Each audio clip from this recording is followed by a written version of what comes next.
right, let's give folks maybe 1 or 2 minutes more.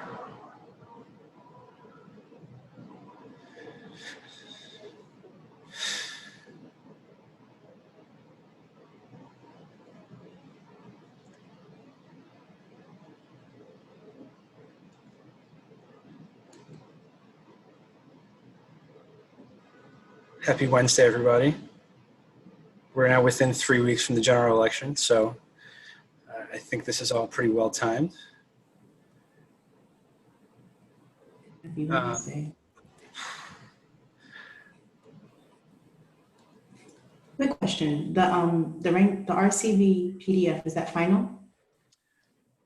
It is. I mean, it is kind of a first pass at kind of like a high level approach to our planning for the rollout next year. But I'll give Ali a chance to talk a little bit more about it once we get to that part of the agenda. So I see Naomi's here. I see Amy's here. So I think perhaps we'll just kick off. Naomi, I'll look to you to kind of kick us off.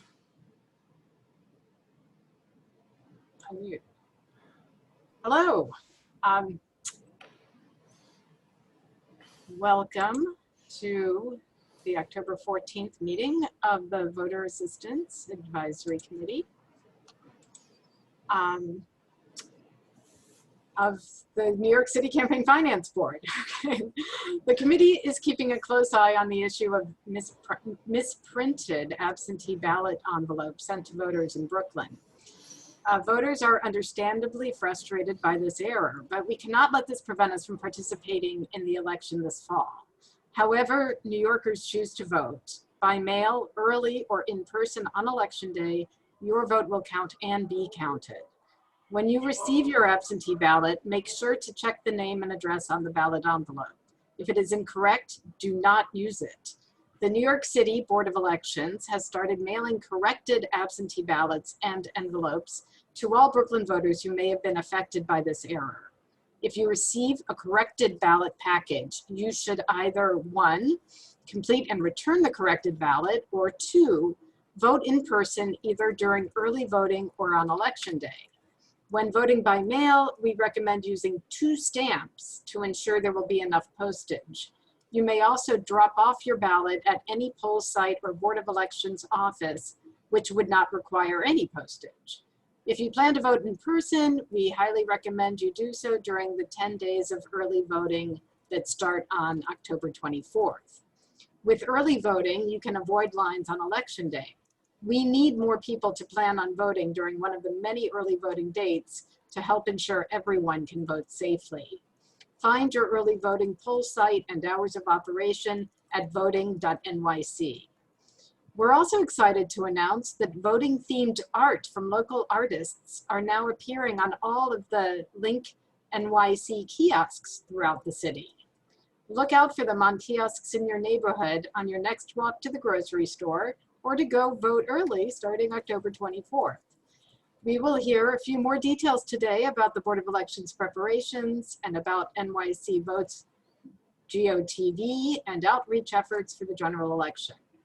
I will now turn it over to Amy Loprest. Thank you. We are preparing for the special election in City Council District 12, which will be held on December 22nd. That special election was declared last week by Mayor de Blasio.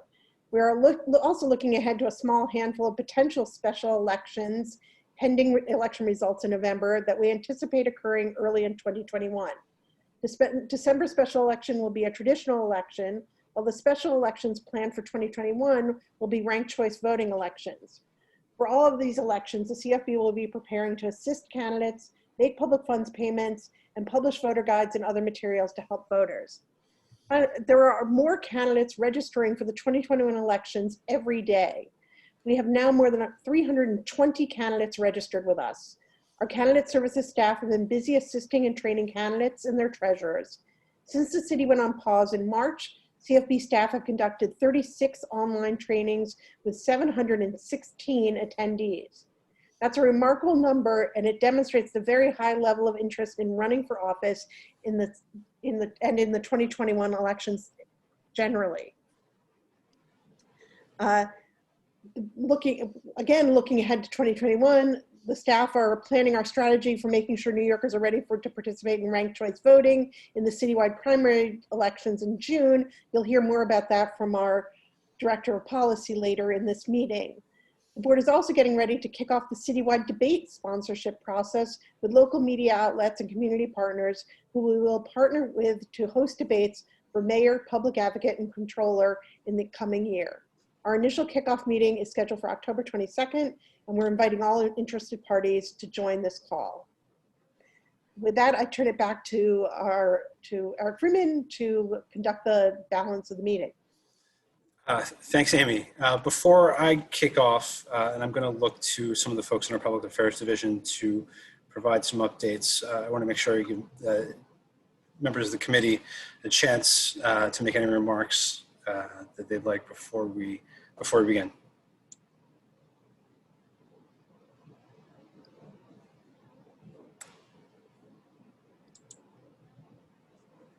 I see Danielle.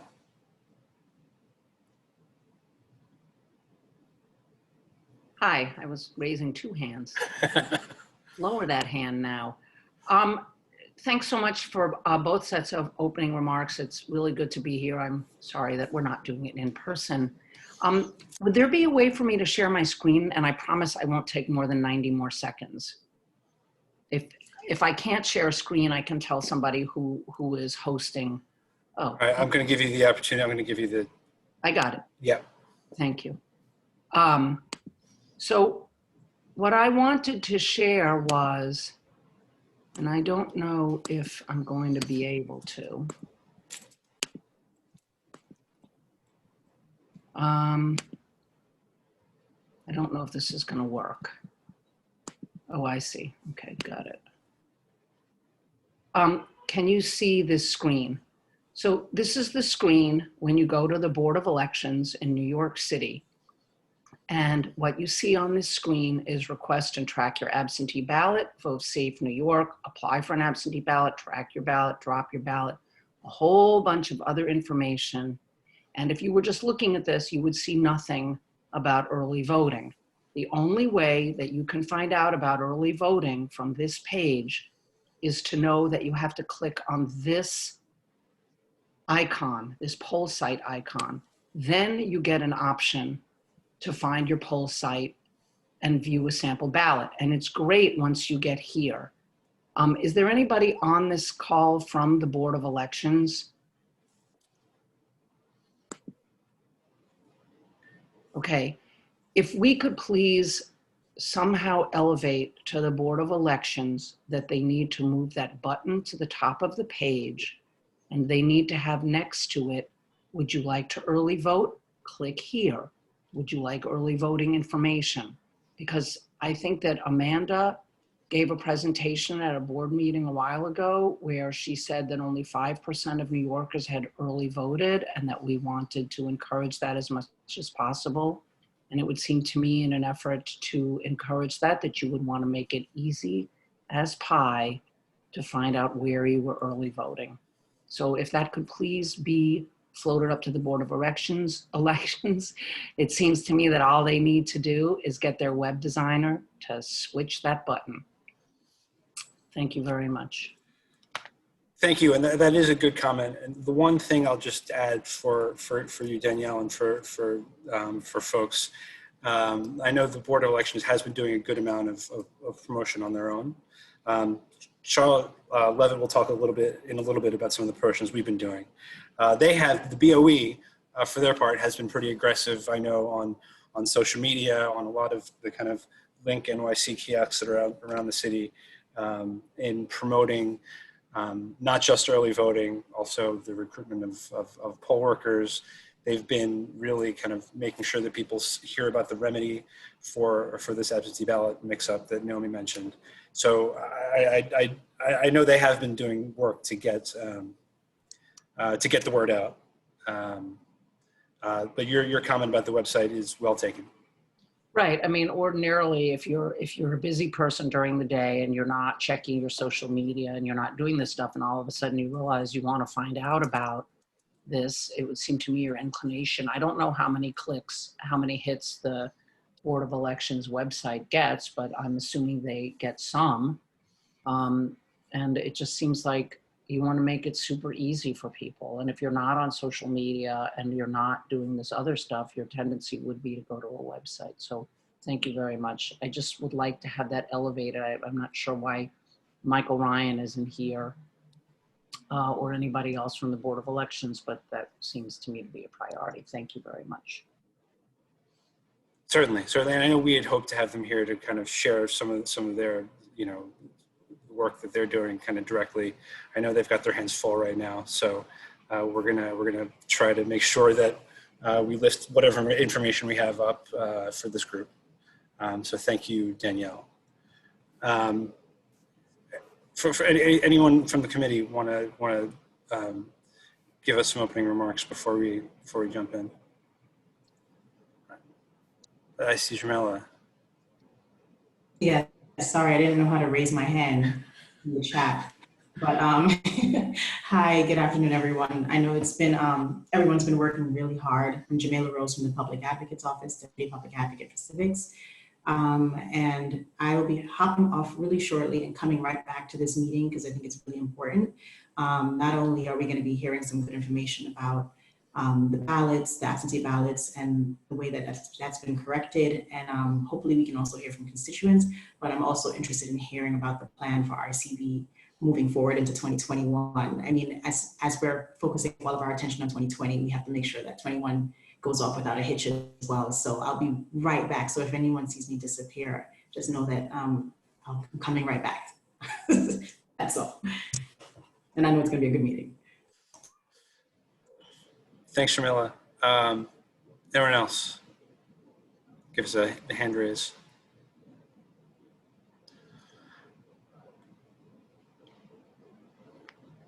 All right, so with that, I'll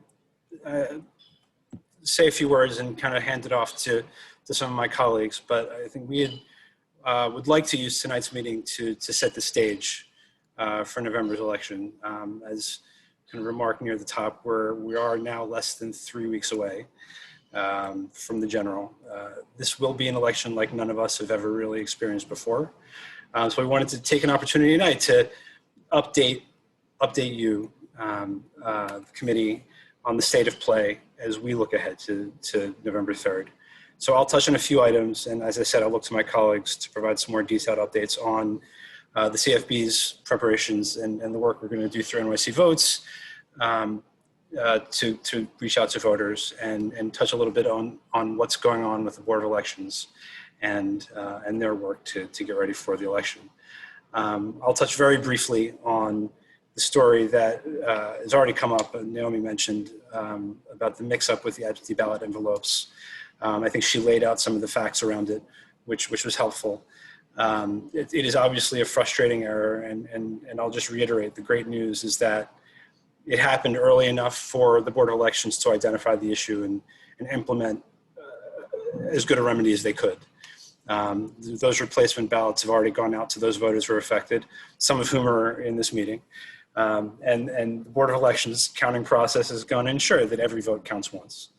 But the really critical part of the issue from our perspective, I'll say, is that to ensure that voters have all the information they need to know that their votes will count and be counted.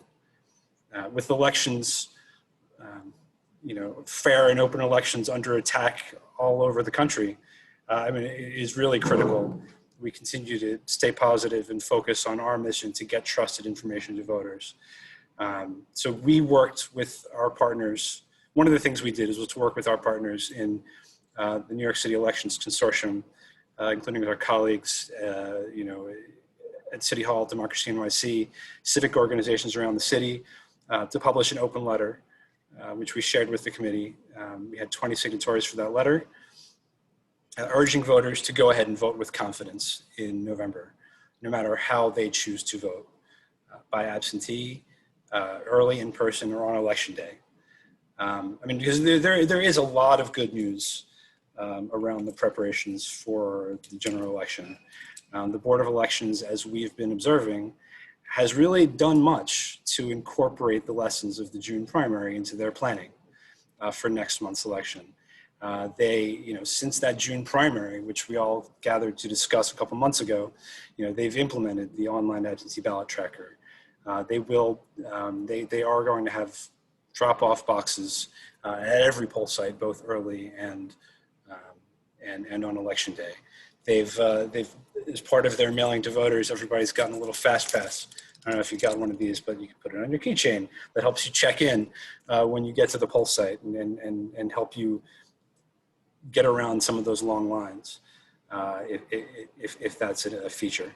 So, and as I mentioned, they're doing a lot of promotion, a lot more than they've done in recent years, and they've worked hard to get people excited and get the word out.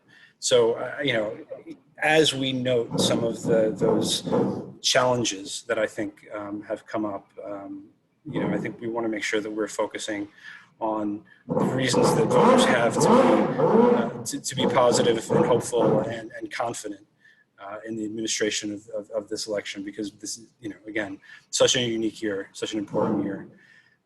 So with that, I'll just kind of lay out what some of my colleagues are going to share with us. So Ali Swatek, our Director of Policy and Research, is going to talk a bit about Board of Elections preparations for the general, with a focus on absentee ballots. While we're all focused on this year's general election, of course, next year is going to be here before we know it. Excuse me for that noise in the background. New York City, as we've noted, is going to use ranked choice voting for elections in 2021, starting with those anticipated special elections in March, and then for the primary and general elections to follow. We have a mandate to conduct a campaign to familiarize voters with ranked choice voting, and as Amy noted, Ali is going to also share a few details about that plan. Charlotte Levitt, our Director of Marketing and Digital Communications, is going to talk about a promotional campaign for the general election. For much of September, our focus was on getting New Yorkers to register to vote. I think you've heard about some of the, in our last meeting, earlier this year, we talked about the drop-off that we've been experiencing in registration as a result of the pandemic. So for much of our September, our focus was on voter registration. Through a partnership with TurboVote, we helped more than 8,300 New Yorkers start the process of registering to vote. And we're really proud of that. Credit goes to some of our promotions for sure, and I want to also recognize Matt Solers and our public relations team for helping get the word out about that push. But unlike as we moved past the voter registration deadline, our focus right now is on promoting early voting. Danielle, as you noted, there's so few people relative to the overall voting population that utilizes early voting in New York City. So our focus really from here through that early voting period is an increasing awareness and making sure that that New Yorkers know about that early voting period. And last, Sabrina Castillo, our Director of Partnerships and Outreach, we'll talk about the plans for our direct voter outreach and our nonpartisan get out the vote efforts for this month. As we've alluded to in previous conversations, with the advent of the pandemic, we really had to accelerate our planning and build a brand new digital first outreach and organizing program from scratch. So Sabrina is going to talk about those efforts and what they look like as the rubber meets the road here in October. So with those introductions, I'm going to look to Ali to jump in with her update. Hi, everyone. So I just have a short update that's going to cover absentee ballots, some changes that we've noted for the November election that were made effective over the summer. And then I'm going to go into a very short description of our ranked choice voting education and outreach plan. So first things first, as of the Tuesday Board of Elections Commissioners meeting, nearly 740,000 absentee ballots have been requested and sent to voters. So, and that's not including the duplicates that were sent to people in Brooklyn. So those are the number of applications.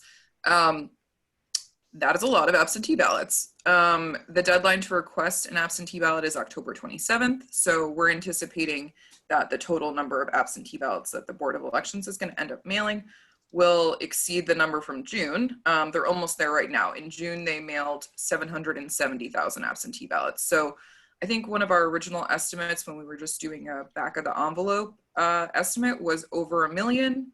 I think we'll easily get to that.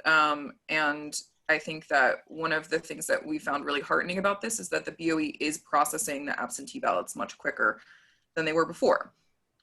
There's two things that we're closely following that I alluded to that were changed over the summer. One of them is an executive order that was issued by Governor Cuomo on August 24th, requiring expedited ballot counting for absentee ballots post-election, and also requiring the Board of Elections to submit a staffing plan. So the reason why we're following the expedited accounting process really closely is because there's a shorter window that he described for the BOE to count the absentee ballots, as well as the fact that we need to be able to vote, the electors need to be able to vote by December 12th. As most of you are aware, there was a massive delay in counting absentee ballots in some places. It took a month or more to count all of the ballots, and that's just not possible for the general. So part of that is as a result of Cuomo's executive order, the BOE and the fact that they have to provide a staffing plan. We know that they have submitted one, and the reason why that's great is because it shows they're aware that they need to staff up in order to count these absentee ballots quicker post-election. The second piece I wanted to talk about was legislation that passed the state legislature and was signed by the governor that allows voters to cure invalid absentee ballots. So we know that the procedures were conveyed to the city boards of election recently. The curable, I guess, absentee ballots that are curable and the invalid, I guess, reasons for being invalid are mostly related to signatures not matching and signatures not being on the ballot. So it doesn't cover something like the ballot was mailed too late or didn't contain a postmark that is covered by the law. So most of the curable absentee ballots are related to issues with signatures. And we know that the procedures also outline a pretty robust process for notifying voters. They have to be contacted 3 times. And by phone and email, even if the Board of Elections has those means of contacting folks, not everybody has to provide that information when they register to vote. And that there's going to be a standard form to complete that will certify everything that's on the absentee ballot already, and basically just have the voter swear additionally that, you know, this was me, I completed this ballot, I would like for it to be valid, and you sign it and send it over. So one thing I think has been really helpful this go round is a little bit more transparency about absentee ballots for the voters. There's a tracking system that the Board of Elections put up that's actually really good.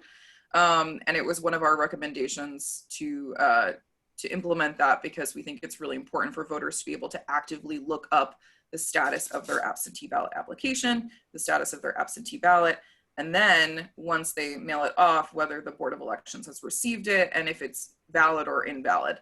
That'll be, the voter will be able to see that in the tracking system as well. So we think that's great. I think that there's room for additional transparency. A really good example of that is for us, since our job is to communicate to voters how best to complete absentee ballots and how best to vote. We actually don't know how many ballots were invalidated because of signature problems, how many were received late, the information about how many invalid, the reasons for a ballot becoming invalid are not made available by the Board of Elections. So that's information that we're continuing to seek from the BOE so that we can better communicate to voters based on what's the most common problem basically in filling out an absentee ballot.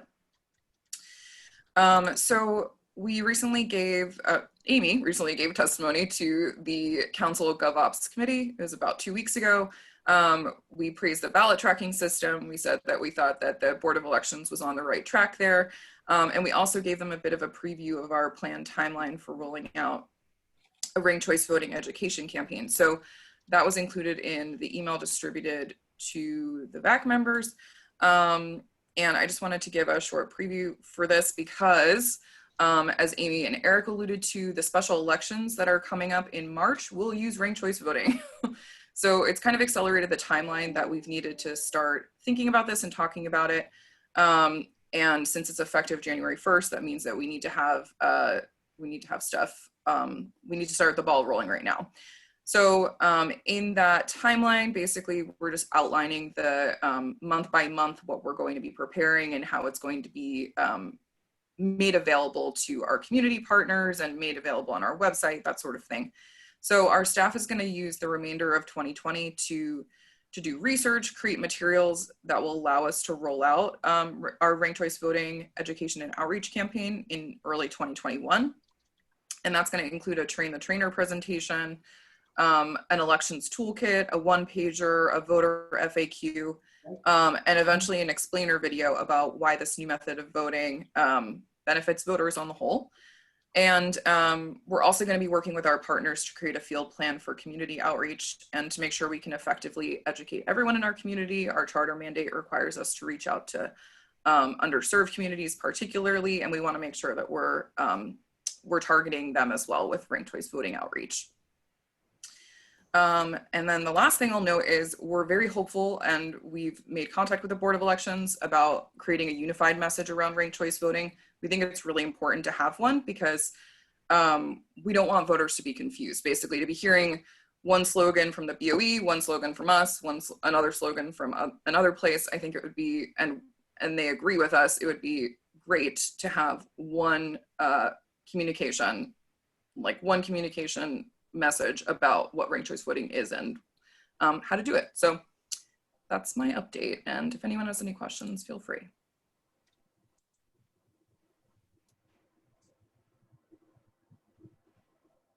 Danielle, did you have a question? Oh, it's okay, sorry. So seeing no question, no raised hands, I will give thanks to Ali and look over to Charlotte to jump in and give her update. Here's hoping the technology works. Let's see if we can get this to happen.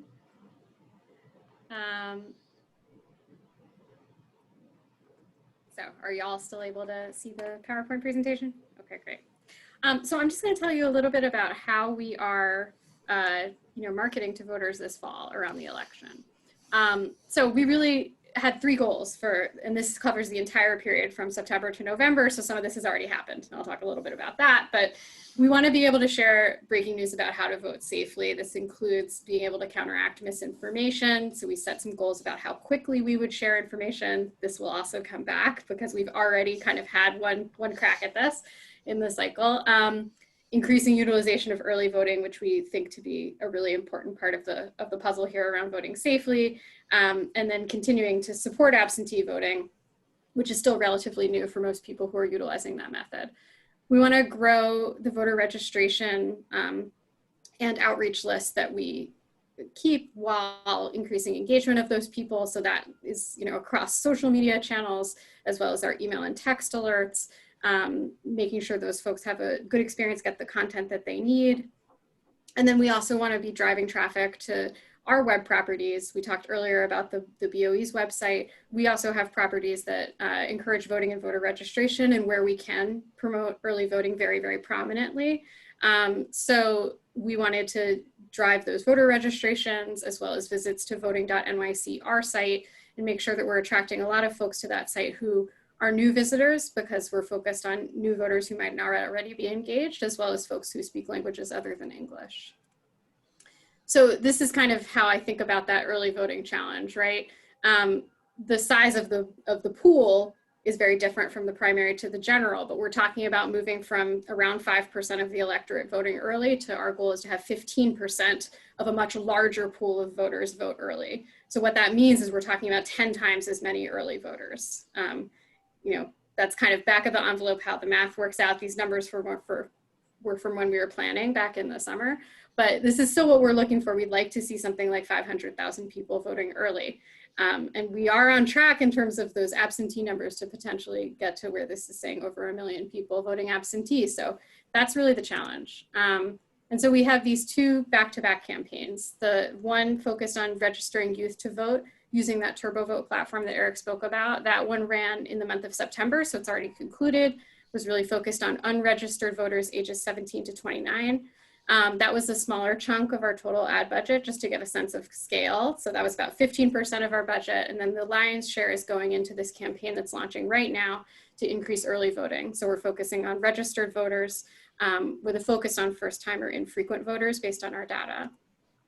So I'm going to talk briefly about that registration campaign that has wrapped up. So this was, again, focused on youth. We were looking at Bronx, Queens, Brooklyn, and Upper Manhattan. Those are areas we know to have lower registration and turnout rates. And we were evolving this We Power NYC brand. Y'all have heard from some of our ambassadors who are part of kind of our brand ambassadors in this. Combination of graphics we designed using this identity. I'll show you some samples in a sec, as well as user-generated content from those ambassadors and other users on social media. We did have multilingual creative involving Spanish and Chinese, as well as English. And we focused largely on social channels. We did have some kind of host-read spots, which feel like endorsements from Ebro on Hot 97, from partners at Univision. And then we also worked with the youth in our ambassador program to have a sort of participatory budgeting exercise and had them suggest ideas of what do you think are good ways to reach people. Where we landed with that was partnering with iHeartRadio, which is a streaming radio company.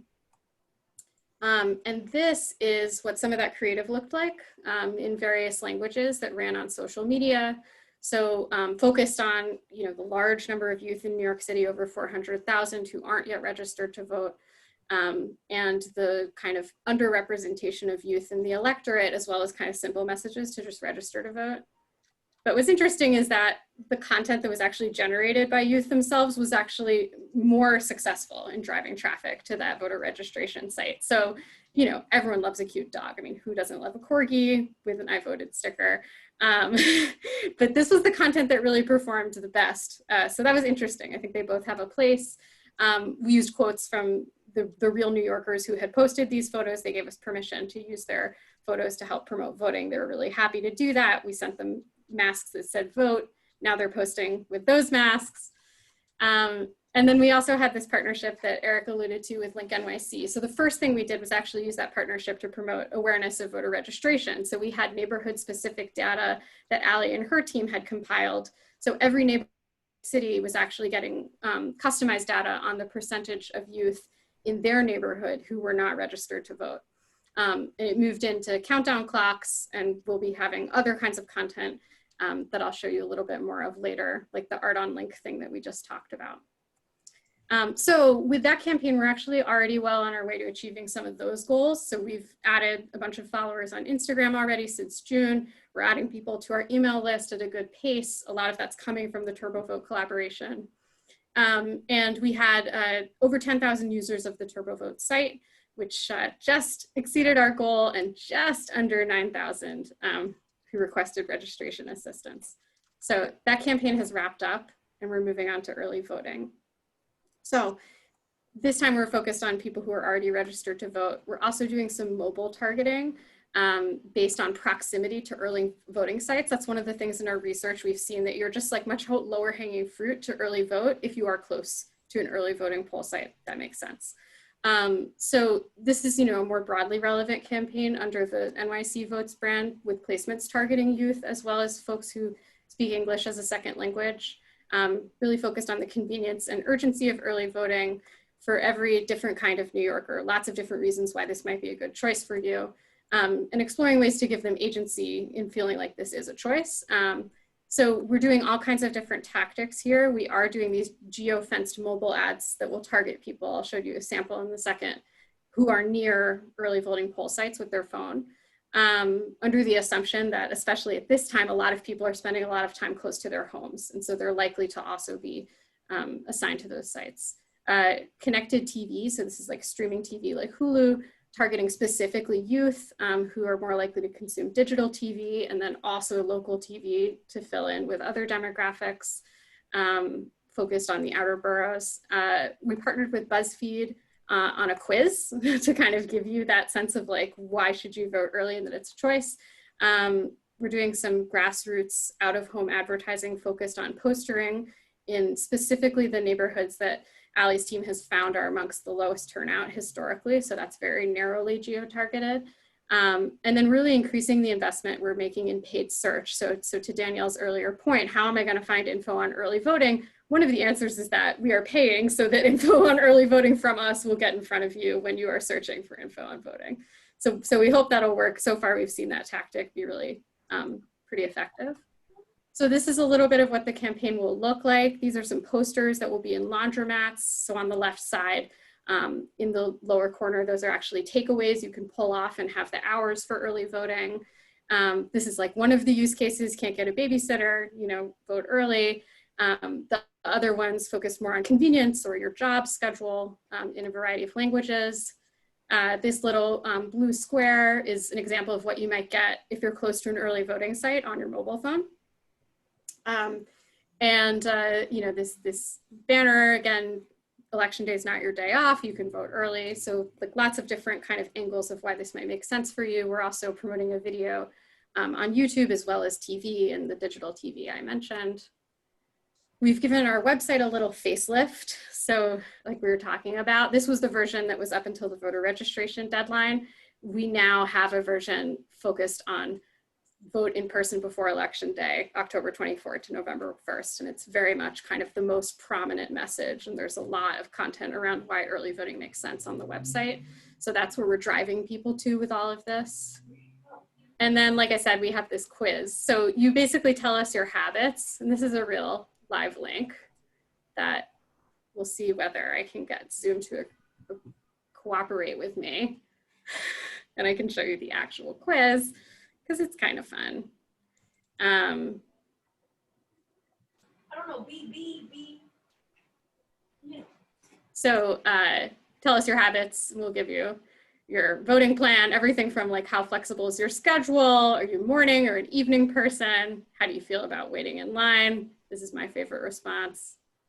When do you tend to run your errands? Are you having groceries delivered or going out? All trying to really get at your comfort level, being in public, whether you're a planner who really can deal with vote by mail, also whether you're in the city, right? Because that's a use case for vote by mail. And then if you really want an I voted sticker, obviously you have to vote early because you can't get that for absentee. So that's some of the examples of that. Let me go back to my slides. And now it's sharing like a weird version of PowerPoint. Oh well, we should persevere. We're also focused on kind of content marketing. That's our email, social media, all of that kind of stuff. Focused both on how you can vote, but also why you might want to, and these kind of infographics that have been working really well. So here are a few of examples of that social content. And here's the Art on Link partnership that we were talking about. So these are on kiosks all over the place. So if you walk around the city, you'll probably see them. We're seeing lots of people like posting selfies with their art, which is really nice. We actually were approached by like a major athletic apparel brand today that's interested in potentially making t-shirts, working with the artists and with us to have NYC Votes specific t-shirts. So we'll see where that leads. But I think it mostly is cool because it just says like people are noticing this content because it's really great. So on that front, we're really focusing on key dates. Voter registration was a big one for us. After October 20th, which is like the last day we're saying you should probably request an absentee ballot, we really shift hard into early voting. And so sending out email and text messages around those deadlines with increasing frequency, posting to social media regularly, which has been working quite well for us. Which takes me to our last point. We've already had a little case study in kind of rapid response and how to deal with that. And it was both good preparation and a good case in point of the fact that we could really get a message out there very quickly. So we ran this campaign and reached 1.3 million impressions in about 48 hours after the issue was discovered. And the role that we played was that we were able to just get out there and get in market very, very quickly. The Board of Elections hadn't actually launched any of their campaign or outreach efforts around this before ours were already concluded. And so we kind of filled a gap. While the Board of Elections was working to get their infrastructure in place to notify voters, we wanted to be out there very quickly in front and let people know not to return these ballots that had been addressed to the wrong person. So it was an interesting case of how our team was able to create this content very, very quickly in-house and get it in front of a lot of people just through digital. We know that we didn't reach everyone, but we reached a lot of the folks who were probably the most type A and the most likely to actually fill out that ballot and send it back right away and said, hang on a second. So that's the end of what I have, but I'm thrilled to answer questions that people might have about what we're doing.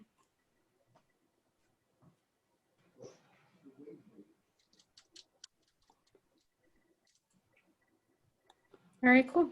Eric shared the BuzzFeed quiz link so you can take it and see whether you should vote early. I will tell you, spoiler alert, that the back end of the quiz is kind of incentivized to get you to vote early. So that is the most likely outcome. We did cook the books a little bit on that. I did it most ways. I think the only way I got it was when I said I wasn't actually in New York. So, yes. Yeah, but which is good. One thing, Charlotte, just one question for, so people don't know about how we did that link, how we chose, how the art was chosen and how many people, and I mean, the art came, it's fantastic and amazing. And if you see them live in person, it's like really vibrant, but maybe you can just share a little bit about how we went about that project. Yeah, so I approached Link actually this past spring because I just think that they have this ability both to target messages based on neighborhood, which is really unique, as well as this pretty broad distribution network, and they have an interest in creating content that's sort of editorial and specific to New York. So it felt like a good fit. And so we've been talking with them since the spring. It took a little while for the right thing to come together. But our role in the partnership was kind of elevating the call to artists, because we actually have we have a larger social media following than they, and we have, kind of trust in the space. And so they provided the space, they accepted submissions and screened them, and we provided kind of the brand of NYC Votes as well as our reach to get the word out there. And so they got a lot of submissions. They winnowed it down to something like 40 something. And so they're unveiling like 10 or so new works every single week. And so that rotates it and keeps it fresh, because I think a lot of what makes it work is you're walking down the street and it's a new thing that's attractive to look at, that's not really an ad. And so the content itself is really strong. And it's so cool that New Yorkers are very excited about it. Like all the people who submitted, like I said, have been posting about it, which has just amplified it. I saw Danielle had her hand raised, and there it is.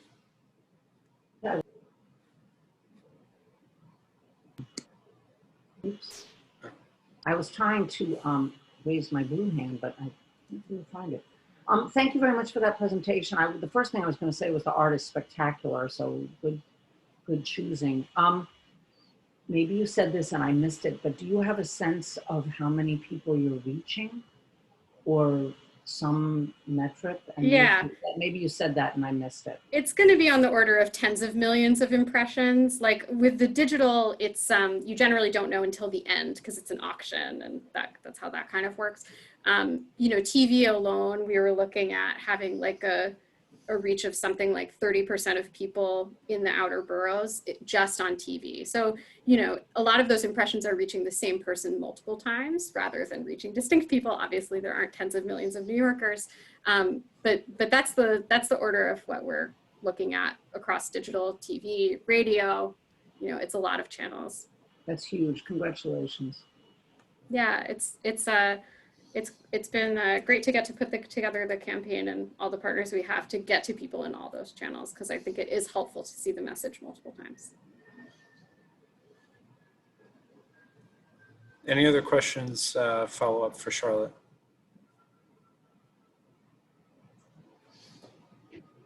So hearing none, I will thank you, Charlotte, and look to Sabrina to give a rundown on the outreach and GOTV plans for this month.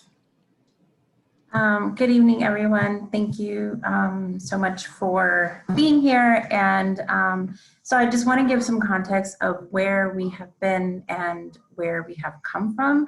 So as we went into the pandemic, a lot of the messaging that you've been seeing is the amount of people who are not able to register and the big drop off of how that's happened around the city, because I think while we've been able to increase in a lot of ways, the biggest impact that I think we had was in our field. So when the city went on pause, our work also went on pause out in the field. So we were not out in the field. We didn't have people registering to vote. Our partners were also looking to us as to how we were going to engage people and do that. So what we've done is really heavily leaned into digital first, which was always our goal and part of our strategic messaging. And the pandemic, what that did was just like catapult us into that space. And so during the primary, we partnered up with other partners to do text banks. So this November will be the first time that NYC Votes and the New York City Campaign Finance Board is hosting our own phone banks. So if you remember before, we would have days of actions where we would have phone banks in the office. We can't do those anymore. So the biggest way that we've pivoted is that we have launched digital outreach GOTV campaign. So we'll be having 4 text banks. This goes into leaning what Danielle said. So what is one of the ways that people can learn about early voting is we're going to be having a lot of messaging around early voting. So our scripts are going to be early voting focused, and we're going to make sure that we do that. So we have 4 text banks. The first one is on Friday, October 23rd, the day before early voting, letting people know that they're going to be able to go out and make this plan for early voting. The second one being on Saturday, October 24th, and we will also be inviting volunteers to be able to text people throughout. Then the following that will be Saturday, October 31st, and then a final message going out November 3rd. So currently we have 185 volunteers who have signed up for various shifts throughout the 4 days. We're still accepting shifts. I will say that October 23rd is full at this point, but our GOTV universe of those that we'll be texting will be uniquely about a little over 170,000. We're looking at reaching maybe 200,000 texts. There is some room there for anybody who does text back, and we're able to initiate that conversation. Again, this is peer-to-peer text, so this is not a text message that just gets like a robocall, right? And it just gets sent out. One of the things that we've been able to do is start with a platform that allows the peer-to-peer. So we will be texting 18 to 29-year-olds in citywide, and we will complete one pass and making sure that they get the early voting message. We'll be focusing on youth. This again being for 2 reasons, part of our youth strategic goal to be able to increase voter turnout amongst youth and doubling it for 2021. But we also know that if you vote in a presidential election, you're more likely to come out and vote in a municipal election. And so this is just setting that footstone for what we need for next year. The second part of our outreach that we've done outside from the peer-to-peer texting that we'll be doing is we've launched a pilot around relational organizing. So a lot of what we have done, similar to what Charlotte said, where the content that's created by youth has really been able to just gets more engagement, and it's because it's from a trusted source. So relational organizing is about strengthening those relationships and finding a common ground. Studies show that over 20% of the population is unreachable. So we already know that there's a group of people, especially in underrepresented neighborhoods, who are not being reached out to. They're not receiving text messages, they're not receiving phone calls. They're just not part of that tier 1 when it comes to how they're being reached to. So this allows for people to sign up. And so what we did is we did a pilot program with our ambassadors. People will sign up onto our platform. And what will happen is that they will be able to text those in their contacts, friends and family, and sending out asks that are weekly and targeted strategically to be able to lean someone into voting. So the conversations come from a trusted source, and that is just has much more impact. We're hoping that this current program is something that we're able to launch into 2021 and expand and scale it so that it is an available source for people and volunteers who are ready to take on that leadership role, to be able to engage their friends and their families, to register to vote, to share voting plans with us, to talk about issues that matter with them, get more people to volunteer, and asking those on how to, reminding them when to vote, how to vote. And so I think relational organizing, if you haven't heard about it already, you start to see that it's a big buzzword out there. It is a new technique and a tactic that's being used a lot.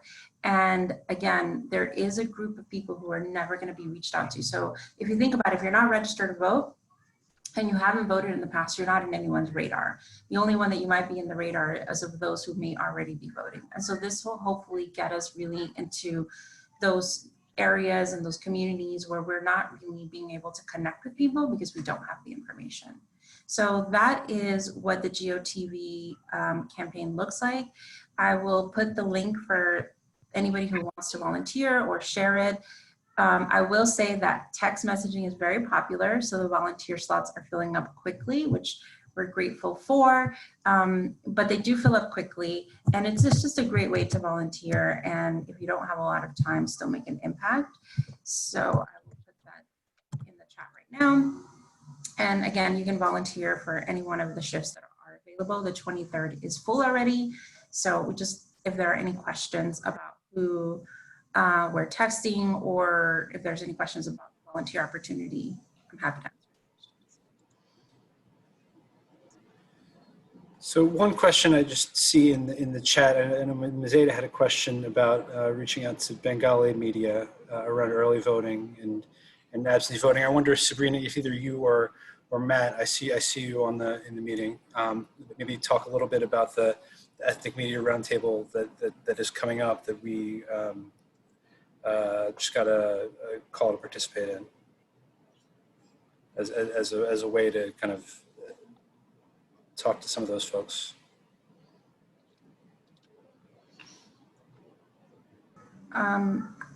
Yeah, I see Matt, but I'm not sure if he's on right now. So there's going to be a roundtable for ethnic media, I believe next week. So what we can do is share that information. I don't have it offhand, but I will connect with Matt, make sure that we send it out to the VAAC or anybody who wants to participate. I would imagine that there is a process to be able to RSVP and be part of the roundtable, but that is a great opportunity to be able to send that information out to them. So I will connect with Matt and we'll make sure we send that information out. Thanks, Sabrina.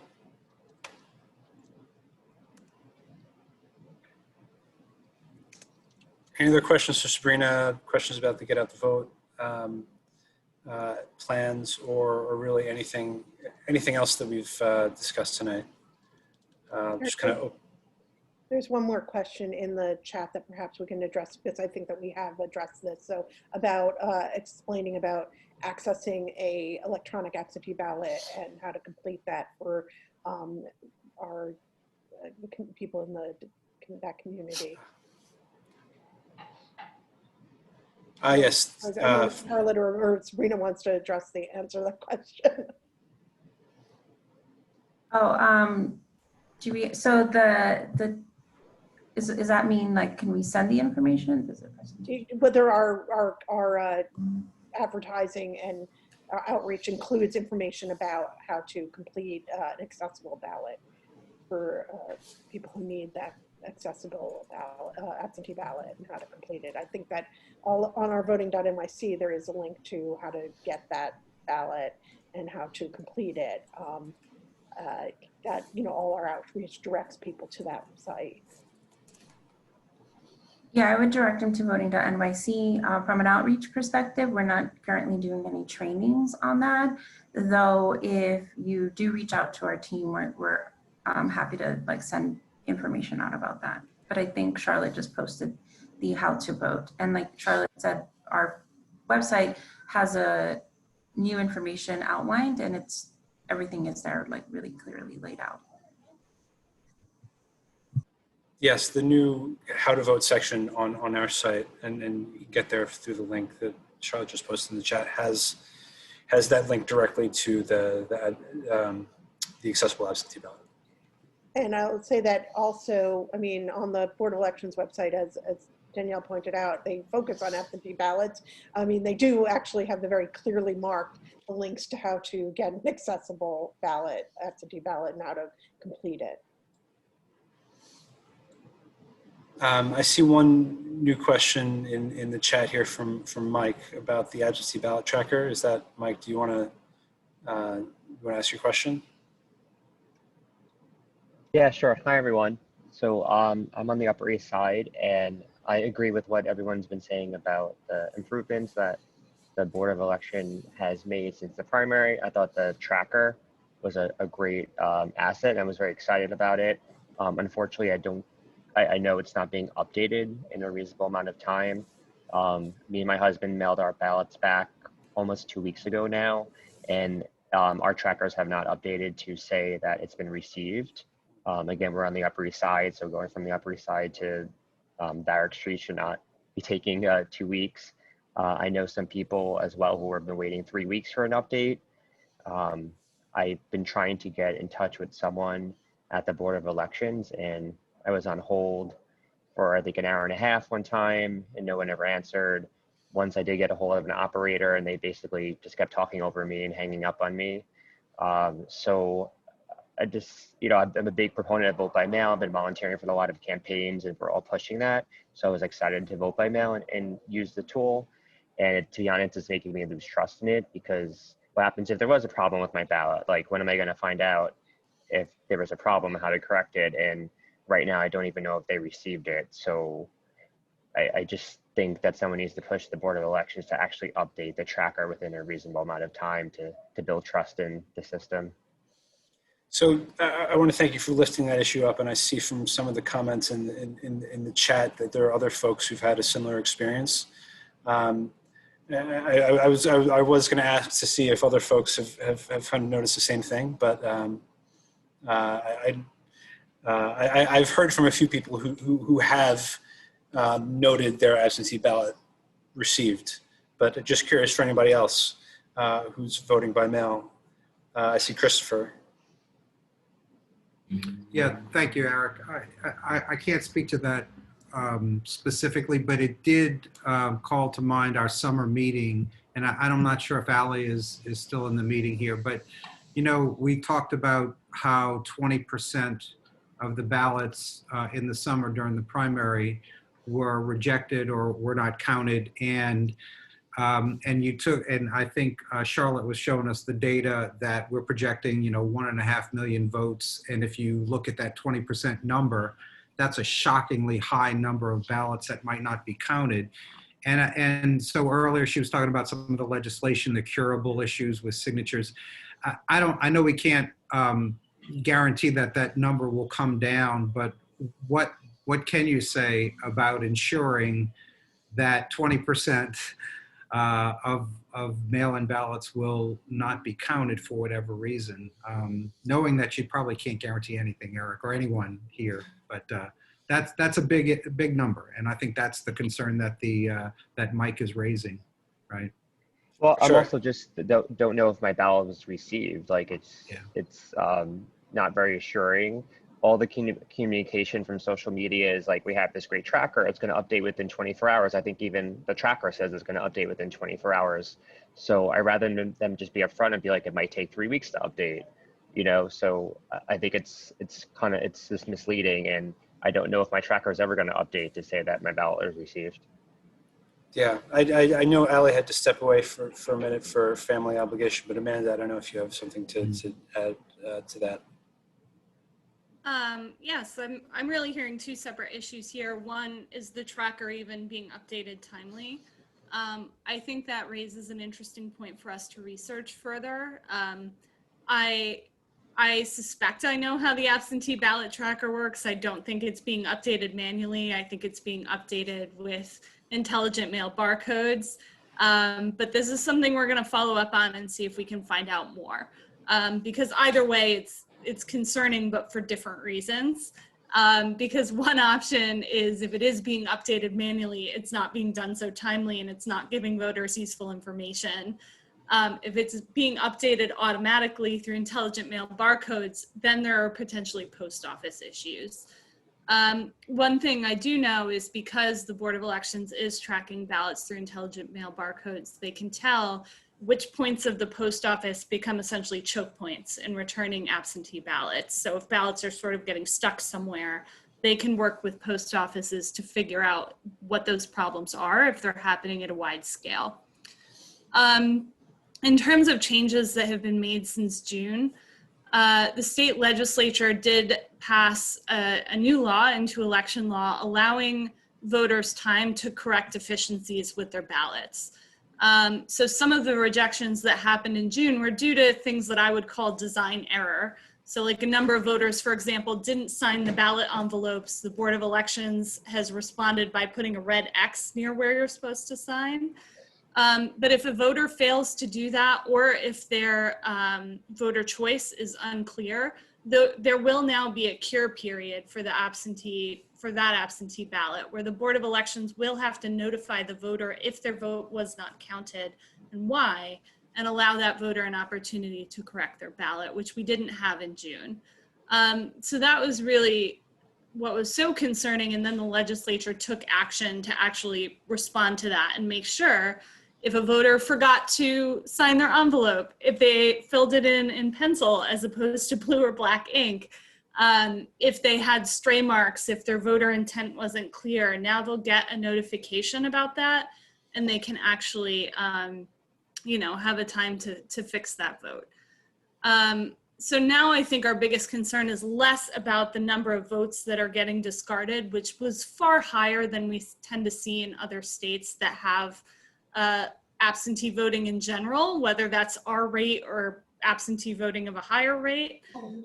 Now I think the concern is more about, making sure that people are requesting ballots in time, receiving ballots in time, and returning them in time. Just knowing the sheer volume of votes that we're predicting, that's really why we're advocating for people to vote early in person if they can. We know some people are out of the city, some people have health concerns where, if they're high risk or have other health concerns, they might prefer to vote absentee or need to vote absentee. But just from like a volume perspective, that's why we've been leaning so hard into voting early. Amanda, isn't it also true that they changed the deadline? So there is some more flexibility in the dates that they're received. So while, as Ali said earlier, it's unclear, the exact precise reason why every ballot was rejected in June, there are those twin problems, the errors on the absentee completing the ballots, but also the timing of receipt and postmark. So both of those problems have been to some degree addressed by the legislature. Yes, that is a great point. I left that out. So now a ballot, as long as it's postmarked by Election Day, even if it's received after Election Day, will be counted. Before, not all ballots were getting postmarked, so this was a huge issue where the Board of Elections would receive a ballot that wasn't postmarked after the election, and that ballot would get rejected. Now they can receive a ballot, I believe, even a day after the election, as long as it's time-stamped when they receive it, and that will count. In states like California that have just more robust vote-by-mail systems than we do, they do typically allow a sort of grace period for that issue that is outside of a voter's control. Like if the post office fails to issue a cancellation mark, they will generally accept ballots even up to 5 days after the election if it is missing a postmark cancellation. We haven't gone quite as far in that direction of 5 days after the election, but we have gone 1 day after the election, which would have allowed a lot more ballots to be counted in June. And as far as the absentee ballot tracker, I imagine that some of that is volume and to the volume of requests. So, I have found that the tracker is quite up to date in requests. And, maybe there's just, but I think that's an important thing to follow up to make sure that we know how that's being tracked. Right. So what would everyone recommend? I guess I do, like me and my husband do in this situation. Like I'll keep checking the tracker, but I don't have, I've done calling the Board of Elections and very turned off by them. I'd have to probably take off a full day from work to even try to get through, to be honest. So should I vote early in person, and then that would cancel my absentee ballot if ever gets counted? I just want to make sure my vote counts, and I don't know if I trust the tracker anymore. That's right. And there was another question in the chat. The person in the chat had the same question. If you receive an absentee ballot, even if you cast an absentee ballot, you can vote in person, and it cancels out the absentee. So you are always able to vote in person, regardless of the status of your absentee request. What happens if by the time I go in person, my tracker does update? Should I still vote in person, or? You can. Okay. If you have any question, you can. Okay, and do I need to, when I get to the voting site, do I need to tell them anything, that like situation, or can I just vote like normal? You can just vote normally. Okay, I don't want to get in trouble for like voting twice, so that's why I'm asking all these questions. You will not get in trouble. In our state, your absentee ballot gets canceled out if you vote in person. Your in-person vote is the one that counts. Okay, thank you. Yeah, so thanks for the background answering my question. I just appreciate it if someone could, I guess, follow up the Board of Elections. I think it would, I'm not the only one. I think it would help if that tracker was updated in a more reasonable amount of time to make people confident about voting by mail. For sure. That is a question we can pass along. I also see there's so Maya had a question. She's been waiting for a little while to get a chance to ask. So I'll ask you to jump in. Sure. I'm Maya Contreras. I'm a voting rights advocate in New York. I am literally voting absentee. I'm in North Carolina right now. I had so many issues with Board of Elections, and one of the things I was very happy to hear that you all have kind of filled in some of the information gap. However, there's still so many questions that I'm getting from voters that they didn't get their ballots yet. They're getting scared, they're getting frustrated. I and my husband haven't gotten our ballots. They said they were sent out September 29th. And so I spent about 8 hours yesterday trying to get a hold of somebody at the Board of Elections. I finally did at 5 o'clock, was a supervisor. This is happening a lot. I talked to Carolina Rivera, who's my city council member. I talked to Jomani's office. I talked to one of Cuomo's press secretaries yesterday. All of them said, Maya, we are aware of the issue. Unfortunately, that does not help voters panic right now. So I was wondering if there could be additional rapid response. My suggestion to the representatives was they should also be participating and answer some of these voting questions that could be answered very quickly, but they're clogging up the lines, calling BOE. And the last thing I'll say is, even the chat, yesterday they told me that I was the 416th person in line and that I only had to wait for 1,477 minutes before I could speak to somebody. So I'm just wondering how we could possibly fill some of that that gap in information. I'm happy to help doing that as well, but I wanted to see what you thought some of the solutions could be, in particular with absentee voters, especially people like me who would have to drive back to New York to vote. That's all. Thank you. Yeah, I mean, this is where, we do know this time around the Board of Elections was sending out ballots timely, which was way more challenging to do in June. Unfortunately, this is where my personal post office concerns kick in. We know that a federal judge has issued orders ensuring the post office is supposed to be delivering ballots timely, that they will deliver ballots without postage on the ballot. That being said, I think anyone who's experienced mailing anything or waiting for something in the mail during COVID, for the entirety of this year, knows that there are serious delays. And that is when I'd start to get a little bit concerned, to be frank with you, because you acted in plenty of time and are still waiting on this. One of the things that we will do as a follow-up is to reach out to the Board of Elections and, to the extent that we can, the U.S. Postal Service, to sort of see what's happening.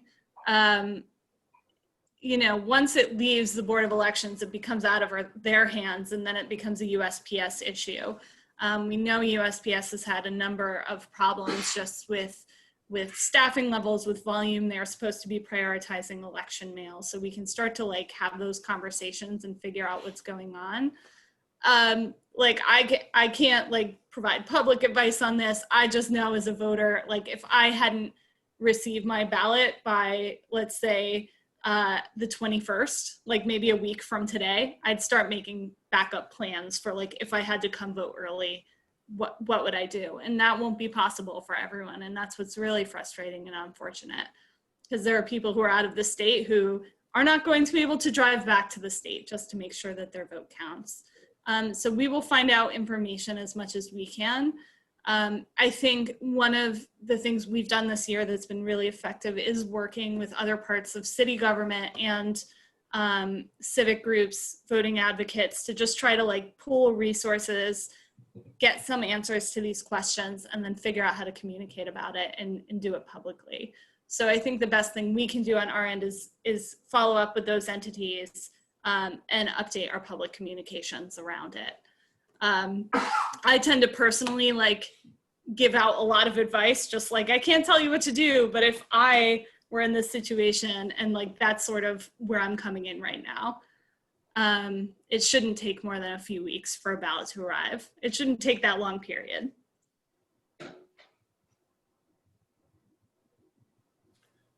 One other tactic, and I know Amy just raised this with me to remind folks.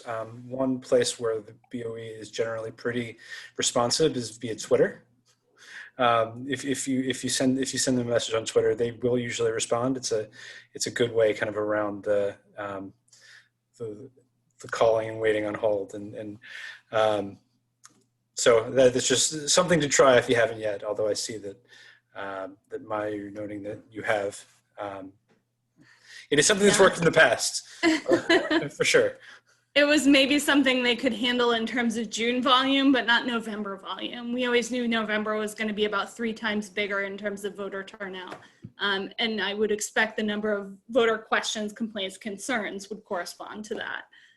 And I think that's what we're seeing now. And that's why, you know, you call the Board of Elections office and you have 400 people ahead of you and have to wait a day and a half to talk to somebody.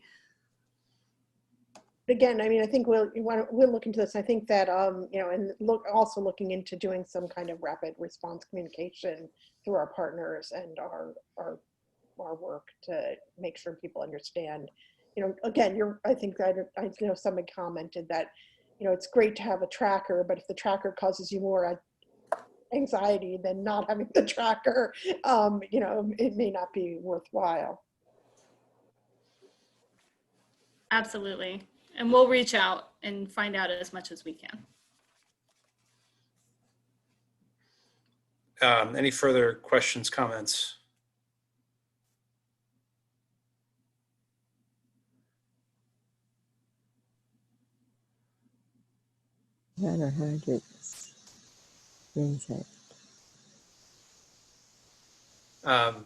Hearing none, I will just take this up.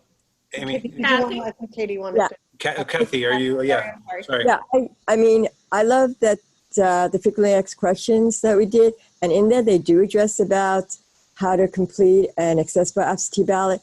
Why don't we have it? We did that wonderful thing. Why isn't it up on the BOE's website? I mean, that's a big plus. I mean, because you have how to get an absentee, electronic accessible absentee ballot, but you don't know all the things you have to do to fill it out and that, and how you're going to get an email as opposed to something in the mail, or, well, you're going to get 2 things, something in the mail, the envelopes, but the actual ballot in an email and that. And I mean, we've been trying to explain it to people and, you know, we're getting it out there, but there are a lot of people that, you know, aren't connected to any disability group. They're just people out there that have gotten old and are disabled or had an accident recently and are now disabled. And they don't know, you know, who to connect into, but they do know about the BOE site. And so, and also, you know, we have other groups with other communities, like you're talking about the Bengali community and that. But a lot of times people in these other communities, people with disabilities are not, you know, as open to go out and meet other people with disabilities because of their issues. And so that I mean, I want to work with these other groups and get the word out to them so their people are not disenfranchised just because they're disabled. So, I mean, why can't we get, and you have it in all these different languages, why can't they be up there on that site? Because that would be wonderful. Then, you know, we can tell everybody, go there, and you can have all your questions answered. And in so many languages, too. You did the work, so why can't we get it up there? I agree What with can you. we do? What can we do to get it up there? I'll start the campaign.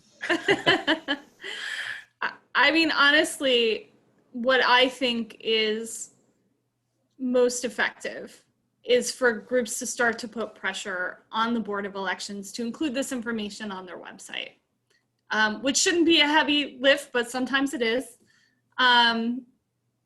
Because I think they would respond to that kind of pressure, I believe, especially if it's like, hey, like this information's out there from other groups. It should really be coming from the Board of Elections because they do want to be like the primary source of election information as the election administrators.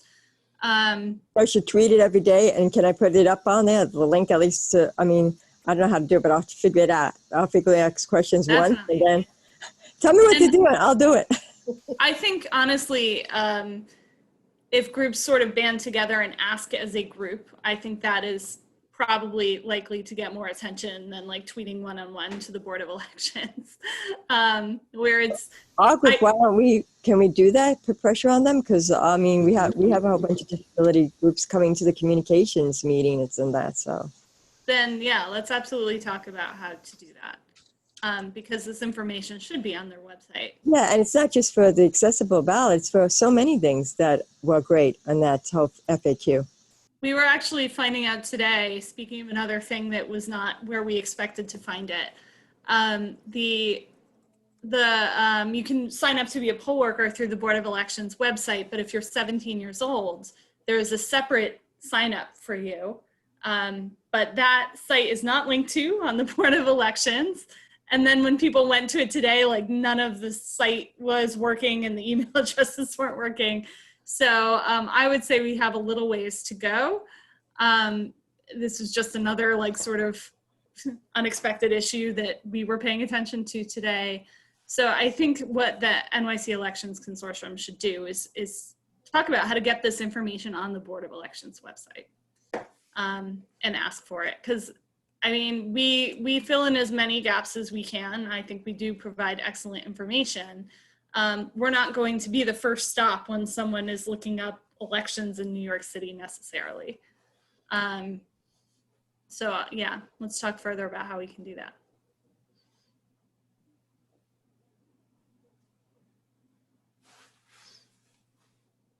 So thank you, Amanda, for that. One more call for questions or comments. So seeing no hands raised or nobody speaking up, I want to close by thanking members of the committee and Amy for your support of this work, and I want to thank my colleagues who've spoken up in this meeting and those who haven't for their part in projecting out all this good information and helping ensure that folks do have what they need to vote with confidence this November. Yeah. Thank you, Eric.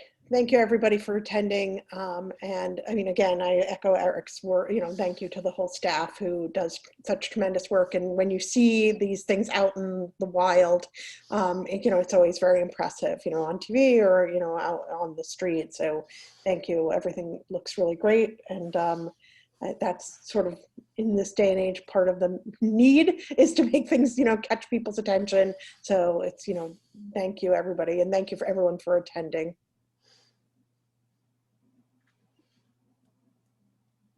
Okay. Right. And I guess our next meeting will be after the election, so everybody go out and vote. December post-election hearing. All right. Thanks, everybody. Thank you. Thank you. Thank you. Bye. Yeah.